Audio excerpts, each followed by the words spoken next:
செங்கோட்டையனெல்லாம் ஒரு பெரிய தலைவராக நினச்சிக்கிட்டு பேசிகிட்டு இருக்காங்கன்னா இவங்க எந்த லெவலில் இருக்காங்க பாருங்கள். அப்போ செங்கோட்டையன் பொதுக்கூட்டத்துக்கு முன்னாடி என்ன சொன்னார்? விஜய் பேசுவது ஒரு வரலாற்று மாற்றத்தை உருவாக்கும். விஜய் எப்படி பேச போகிறாரு பாருங்கள், வேறு லெவல் அப்படின்னாங்க. நம்மளாம் கூட பயந்துட்டோம், செங்கோட்டையன் ஏதாவது ட்ரைனிங் கொடுக்க போகிறாரோ ஒன்று. அவரே வெண்டைக்கான்னு தெரியும் நமக்கு, இருந்தாலும் சரி அதே மீறி ஏதாவது ட்ரைனிங் கொடுத்துருவாரோ அப்படின்னு. ரெண்டாவது, பெரிய மாற்றங்கள் அரசியல் இந்தியாவே எதிர்பார்க்கும் மாற்றம் நிகழும்னாரு.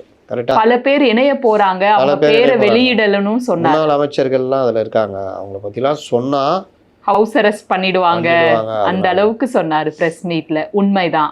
இவர் ஏதோ அங்க ஹோட்டல்ல பர்சனலா பேச போறதா ஒரு தகவல் இன்னைக்கு ஒரு சில செய்தியா வெளியே வந்தது. இணைய கூடியவங்க கிட்ட பேசுவாரு அப்படிங்கிற மாதிரி செய்திகள் வெளியிடுறாங்க. உருட்டுறதெல்லாம் ஒரு உருட்டுன்னு வச்சுக்கிட்டு கண்டதை உருட்டுவாங்க.